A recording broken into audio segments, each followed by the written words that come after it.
کا کبھی منظر دلخراش منظر نہیں دیکھا تھا. تو میں سمجھتا ہوں کہ آج ہم ایسے موقع کو پر یہاں بیٹھے ہیں کہ ہمیں اس ساری صورتحال کا ہمیں جائزہ لینا ہوگا. پاکستان کے 22 کروڑ عوام، پاکستان کی حکومت یکجاں دو قالب ہیں اور اپنی افواج کے ساتھ مکمل طور پر وابستگی کا اظہار کرتے ہیں اور اس مذموم حرکت کی بھرپور مذمت کرتے ہیں. اور ہم نے یہ تہیہ کر رکھا ہے. میں نے لاہور میں بھی میں نے میٹنگ کی تھی، KPK کے جو آفیشلز ہیں وہ بھی موجود تھے، اور میں نے کہا تھا کہ اس طرح کا دلخراش منظر کبھی کسی پاکستانی نے نہیں دیکھا. اور یہ کن کے ساتھ کیا گیا؟ جنہوں نے وطن کی خاطر اس دنیا کو چھوڑ کر وہ اگلے جہاں چلے گئے. اور میں پھر وہ الفاظ دہرانا چاہتا ہوں کہ ان کی بیویاں بیوہ ہو گئیں، ان کے بچے یتیم ہو گئے، ان کے ماں باپ قیامت تک ان کے آنکھوں میں آنسو خشک نہیں ہوں گے. ہم کچھ بھی کر لیں، ہم ان کا یہ قرض یہ قوم ادا نہیں ادا کر سکتی. ان کے ساتھ یہ کچھ ہوا وہ تو دشمن نے بھی کبھی نہیں سوچا ہوگا. لہٰذا میں نے وہاں پر لاہور میں یہ کہا تھا کہ جو پلانرز ہیں، جنہوں نے منصوبہ بندی کی ہے، جنہوں نے اس بلوائیوں کو اکسایا، ان کو لیڈ کیا، اپنے سامنے یہ توڑ پھوڑ اور گھروں کو آگ لگائی، اور دوسرے جو بڑے پرانے ریلکس ہیں ان کو اٹھا کر زمین پر پھینکا، ان کو توڑا، اور شہیدوں اور غازیوں کی بے حرمتی کی. وہ کسی رعایت کے وہ قابل نہیں ہیں. ان کو ہر صورت قانون کے کٹہرے میں لانا ہوگا. اور اگر وزیر اعظم بھی کہے کہ اس فلاں کو چھوڑ دو تو وزیر اعظم کا حکم ماننے سے انکار کر دو. اور بے گناہ کو کسی صورت بھی اس کو آپ تنگ نہیں کریں گے. وزیر اعظم بھی کہے کہ اس کو تنگ کرو تو آپ وزیر اعظم کا حکم نہیں مانیں گے.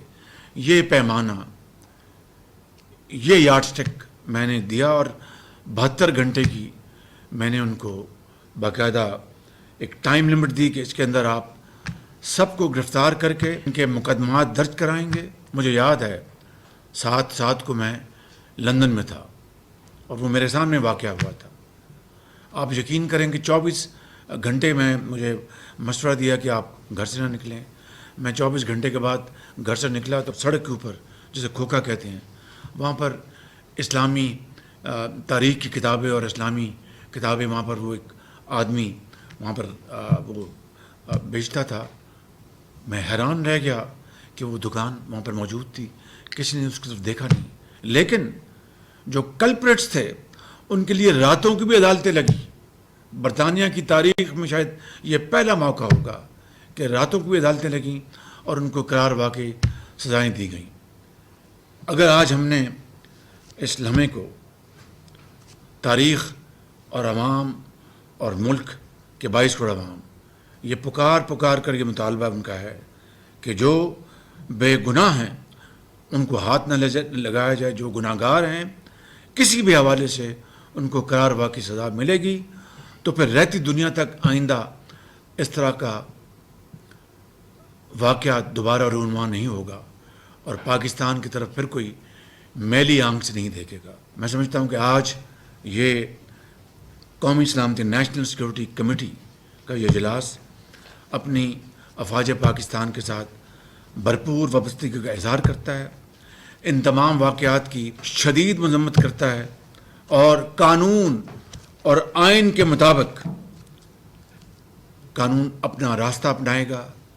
کسی کے ساتھ زیادتی ظلم کا سوال نہیں پیدا ہوتا، مگر کسی نے جرم کیا ہے اس کو بچ نکلنے کا کوئی سوال نہیں پیدا ہوتا ہے.